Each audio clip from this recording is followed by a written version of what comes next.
नमस्कार प्रिय साथियों, स्वागत है आज आप सभी का आपके अपने YouTube channel advocate Kamal Singh पर। प्रिय साथियों, आज हम अपनी इस वीडियो में बात करने वाले हैं माननीय न्यायालय में अभियुक्त के अनुपस्थित होने पर हाजिरी माफी कैसे दी जाती है और हाजिरी माफी के क्या-क्या प्रावधान हैं। तो प्रिय साथियों, हाजिरी माफी के कुछ प्रावधान हैं जो सीआरपीसी की धारा 205 और 317 में दिए गए हैं। प्रिय साथियों, सीआरपीसी की धारा 205 जहां परमानेंट हाजिरी माफी की बात करती है, वहीं सीआरपीसी की धारा 317 इससे बिल्कुल विपरीत है।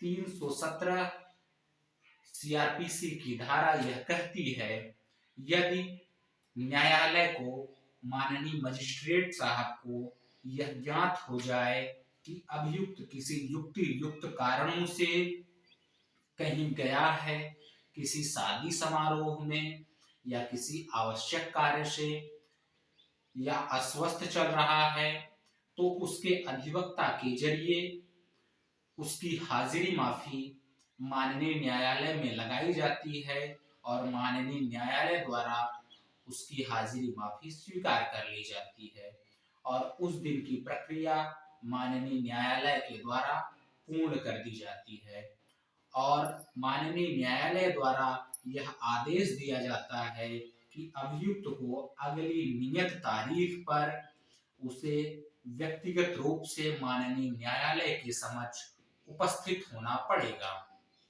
तो प्रिय साथियों, आइए अब हम बात करते हैं कि हाजिरी माफी कैसे लिखी जाती है। तो प्रिय साथियों, सबसे पहले आप सभी को एक वाटर मार्क लेना पड़ेगा जो पूरा व्हाइट होगा, व्हाइट पेज लेना पड़ेगा और ऊपर आप सभी को हाजिरी माफी प्रार्थना पत्र डालना पड़ेगा।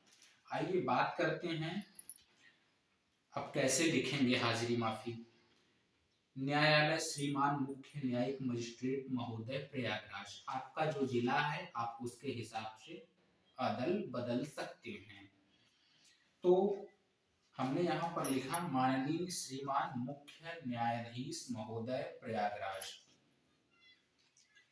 तो यहाँ आप बीच में जो कोर्ट का डाक टिकट होता है जो हाजिरी माफी के लिए वैध होता है, आप उसको यहाँ बीच में लगा सकते हैं। हमने यह जगह आपको खाली समझाने के लिए रखी हुई है। तो सबसे पहले प्रार्थना पत्र में आपको मुकदमा संख्या डालना होता है, जैसे मुकदमा संख्या 121 सन 2024, 121 आपका मुकदमा नंबर हो गया और जो 2024 है वह यह बताती है कि आपका मुकदमा किस सन में पंजीकृत किया गया था। फिर उसके बाद आपको थाना डालना पड़ेगा जहां पर आपके ऊपर अभियोग पंजीकृत किया गया होगा। जैसे हमने यहाँ आपको समझाने के लिए थाना फूलपुर अंकित कर दिया है। तो प्रिय साथियों, अगर आपका मुकदमा सरकार बनाम आदि से चल रहा है या फिर किसी वादी प्रतिवादी से चल रहा है तो आपको वह डालना पड़ेगा। तो हमने यहाँ पर आपको समझाने के लिए सरकार बनाम राम अवतार आदि डाल रखा है। तो प्रिय साथियों, हमने सरकार बनाम राम अवतार का नाम यहाँ लिख रखा है। आप चाहें तो अपने हिसाब से जिसका नाम हो वहां पर चेंज कर सकते हैं। यहाँ प्रिय साथियों, सरकार जो अभियोगी पक्ष हुई और राम अवतार अभियुक्त पक्ष होगा। आपको यहाँ पर अंतर्गत धारा लिखनी होती है। आप सभी देख सकते हैं हमने अंतर्गत धारा लिखी है। अंतर्गत धारा में आपके ऊपर जो अभियोग पंजीकृत किए गए हों उसको लिखना होता है, जैसे 504, 507, 519। अब विषय आपको डालना पड़ेगा, आप सभी देख सकते हैं विषय। फिर प्रार्थना पत्र वास्ते हाजिरी माफी ऊपर लिखनी पड़ेगी। अब आपको प्रार्थना पत्र लिखना पड़ेगा। श्रीमान जी, निवेदन है कि प्रार्थी राम अवतार व अन्य अभियुक्त उपरोक्त मुकदमा उन्मान में अभियुक्त हैं। प्रार्थी की आज की तारीख वास्ते साक्ष्य नियत है। प्रार्थी आज अचानक अस्वस्थ होने के कारण न्यायालय श्रीमान के समक्ष उपस्थित होने में असमर्थ है।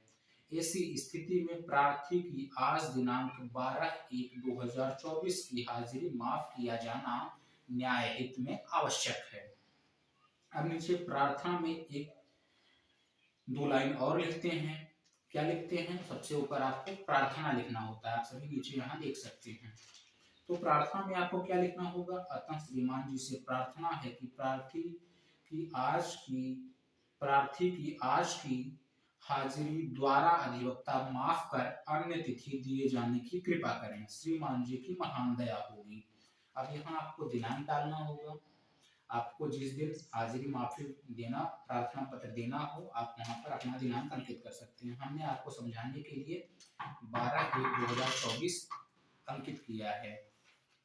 अब प्रार्थी आपको यहाँ लिखना होता है, फिर उसके बाद आपको नीचे द्वारा अधिवक्ता का हस्ताक्षर किया जाता है। तो प्रिय साथियों, हम आशा व उम्मीद करते हैं कि हमारा यह वीडियो आप सभी को पसंद आया होगा। धन्यवाद।